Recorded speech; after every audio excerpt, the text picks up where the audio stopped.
వల్లభనేని వంశీ పరిస్థితి ఏంటి సార్? మరి కేసుల మీద కేసులు, బెయిల్ మీద బెయిల్ వస్తున్నాయి కానీ బయటికి మాత్రం రావట్లేదు.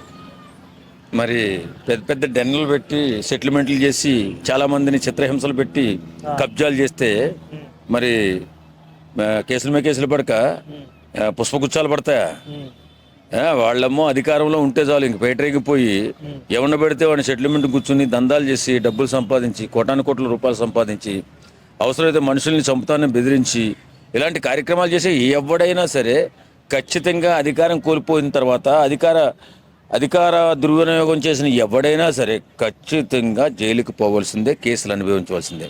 వీళ్ళకి తెలివి తక్కువతనంతో ఏం చేస్తారంటే జీవితాంతం ఇలా గడిచిపోతుందేమో, ఇలా నడిచిపోతుందేమో అనుకుంటారు.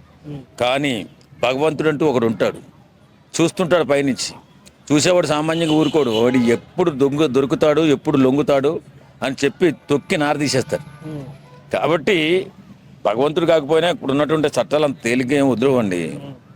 అధికారం ఉందని చెప్పి అధికారం మతంతో చాలామంది చిత్రహింసలు పెట్టినటువంటి ఎవడైనా సరే బెయిల్ మీద బెయిల్ వేసుకోవాల్సిందే, కేసు మీద కేసు వేసుకోవాల్సిందే.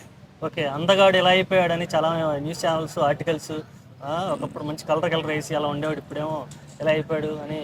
అవునండి, మనిషికి అహంకారం ఎక్కి భూమికి భారం అయిపోయారు వాళ్ళు. కాబట్టి అలాంటి కేసులు పడి ఇంకా ఎలాగ తప్పించుకునే అవకాశం లేదు. తెలుసు వాళ్ళకి ఏ కేసుకి ఎంత పడుతుంది, ఏ కేసు ఎలా నిలబడుతుంది, అన్ని కార్యక్రమాలు తెలుసు. కాబట్టి వాళ్ళు అలా బెంగ పెట్టేసుకుని అలా కుషించిపోతారన్నమాట. ఆ కుషించిపోవడంలో భాగమే ఇది. ఓకే. అయితే ఇప్పట్లో బయటకు వచ్చే ప్రసక్తి లేదంట? లేదు లేదు లేదు ఓకే. అసలు ఫోన్